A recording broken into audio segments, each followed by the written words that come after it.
Данакер диалогтук платформасы жүргүзгөн изилдөөлөрдүн жыйынтыгында республикада тышкы миграцияга көп көңүл бурулуп, ички миграция көз жазымда калууда. Борбор Азиядагы Америка университетинин доценти Руслан Рахимов жүргүзгөн иликтөөлөрдө анын арты бүгүнкү күндө калктын санынын так эместигине, жер талашка, жумушсуздук айынан кылмыш иштеринин көбөйүшүнө, шаар четтеринде жайгашкан жаңы конуштардагы инфраструктуранын өнүктөшү жана социалдык тең салмаксыздыкка алып келүүдө. Нарушение сложившейся связи отношений, это рост социальной напряженности. Бул мамилелердин бузулушу, социалдык чыңалуунун жогорулашы, экономика жана саясий чөйрөдөгү карама-каршылыктардын өсүп баратышы, эң негизгиси социалдык агрессиянын ички жана тышкы көрүнүштөргө багытталгандыгын алып келүүдө. Биз аны дайыма эч тааный бере албайбыз. Ал көзгө көрүнбөйт. Бизге байкалбай жаткандай сезилгени менен баттаркай турган күч жана потенциал экендигин айта кетүү абзел. Мы не всегда можем распознать. Улуттук статистика комитети берген маалыматтарда бүгүнкү күндө жашаган жери боюнча катталган жарандар эсепке алынып, ошол эле маалда эсепке кирбей жүргөндөрдүн дагы бар экендиги белгилүү болууда. Аталган мекеменин статус катчысы Байысбек Касымбеков билдиргендей, эгерде адам башка калктуу конушта убактылуу жашаса жана аз мөөнөттө каттоого турса, бул маалыматтар статистикага кирбей калат. Биометрикалык эмелерди чогултканыбыз менен алардын так экенине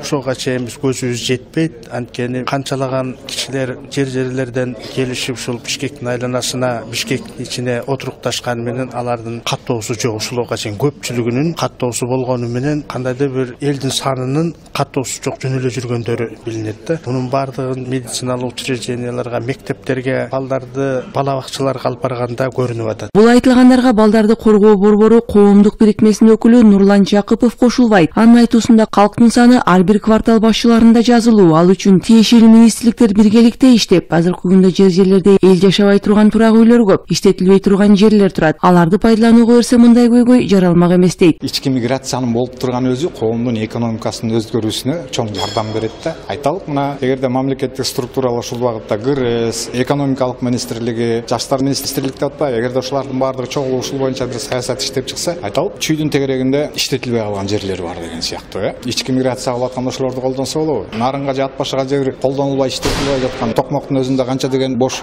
үйлөр турат. Бош жана мурдакы салынган общежитиялардын баардыгы бош турат. Эгерде ошолорду иштетип анан ошол жерге алып барып аларды тургузсак, конфликттик ситуация деген кичине азайтылат эле деген кеп болуп атат да. Шаарга келбей деле туулган айылында жашап кете турган шарттар республиканын бардык аймактарында бар. Айыл жерин өнүктүрүүгө ар бир жаран аракет кылса, азыркыдай маселе жаралбасын мамлекеттик миграция кызматынын юристи Наргиза Назаралиева белгилейт. Чоң шаарларга келип отурбай, ар бир киши өзү аракет кылып, өзү бир огородуна жок дегенде помидор же огурца отургузуп койсо, ошол деле өзүнө пайда болот. Биздин сыймыктана турган жарандарды көрүп атам, үйүндө туралы эле өзүнүн регионунда эле көп акча тапкандар бар да, мына бияка келип квартиралары сыймайт этип жашап кыйналгандан көрө, ошол жерде көп акча тапкандар бар, өзүнүн балдарын окутуп, бул жалкоолук бир четинен карагандачы. Бишкекке келсе ойлогончу, бул жерде мамлекеттик кызматкерлерин дагы күнөөлөп булар иштебейт дегенге дагы мен кошулбайм да, анткени ал мамлекеттик кызматкерлер деле өзүнүн жумушун кылып атышат. Кыргызстандагы ички миграциянын жалпы маселелерине жана анын коомдогу чыр-чатакка чыңалууга таасир этишине талдоо жүргүзүүгө багытталган изилдөөнүн жыйынтыгында ички мигранттарды каттоо үчүн жооп берген түзүмдөрдүн арасында документтерди бирдейлештирүүнүн жоктугу айтылды. Мындан сырткары мамлекеттик органдарда каттоо системасын жөнөкөйлөштүрүү зарылдыгы, сандык маалыматтын жоктугунан калкты социалдык жактан коргоо жана ишке орноштуруу жаатында маселе ачык тургандыгы баса белгиленди. Гүлжан Каражанова.